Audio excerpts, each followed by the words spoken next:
Hello YouTube, welcome back to my channel. If you're new to this channel, well, my name is Prince. So this tutorial is just a continuation of our Pandas series that we began earlier. So in this tutorial, we're going to be looking at how to select different columns or series within our data frame. Okay, for example, we have this data frame right here, right?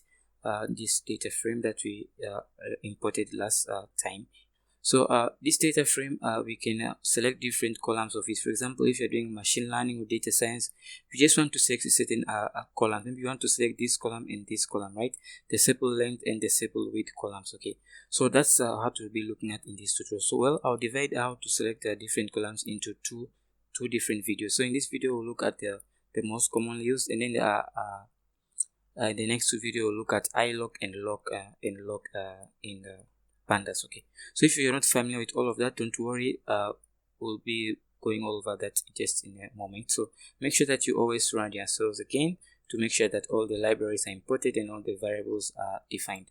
Okay, so now that you have done that, let's go ahead and see how I can select a different column. So I'm going to go ahead and actually just run the df again so that we can see our column right here. So let's just write the head so that we don't get all of that. So the head, and I just want the first three. So we have that right here. So now I want to select the sepal length centimeters column. So I just go sepal. I can call this sepal length, just like this, length, and then I can give it how to select it.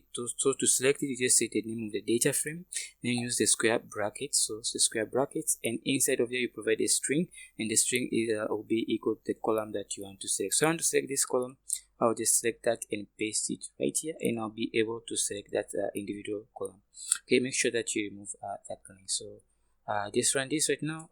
We don't get any error, so I can go ahead and actually print sepal, and then sepal length. Okay, we call it sepal length. So if I run this, I'll just sepal length isn't defined. Okay, I made a typo here. So this is a sepal, right? Sepal length right there. So I got it right. So I have to run this cell and then this cell. Oh, I got the spelling wrong again. So I'll just copy this and paste it here. So I run both that cell, and you can see we have that sepal length column right there. So the first value is 5.1, and the second value is 4.6, 4.9, and then the third one is 4.7. So you can clearly see that is the sepal length column. So that's how you can select a column in Pandas. Okay, so now that you have learned how to, let me just show how to select the column. This is one way to do it, so I'll show you another way. So we can just say, I'll just copy this here, and then I'll move it right here, right? So and then say this is df dot, then you can provide in the dot, and then the name of that column that you want to select. So I just paste this right here. So this will actually select for us the sepal length. So whenever I print this, just copy it and paste it here, and I run this, we can get back the same value. So that's one way you can select the individual columns. Okay, so now that you have selected individual columns, in the next tutorial I'll also show you how other ways that you can select the individual columns from a data frame. So now let's just practice how you can do different aggregate methods. You can run different aggregate methods on series of columns. Okay, so you can just go mean. This will return to us the mean of this specific column, and you can also go to max, right? So we have seen this in the last tutorial, I think. So you can also go here to the mean.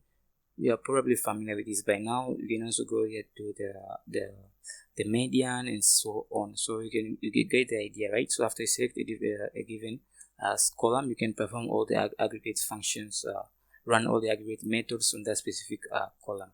So I hope this tutorial make a sense to you. So this will be the end of this tutorial. So in the next tutorial, I'll show you how to select diff columns using iLock and lock, which is very important that you understand, because it's also very widely used. So it's also important that you understand how to use the lock and the iLock in Pandas.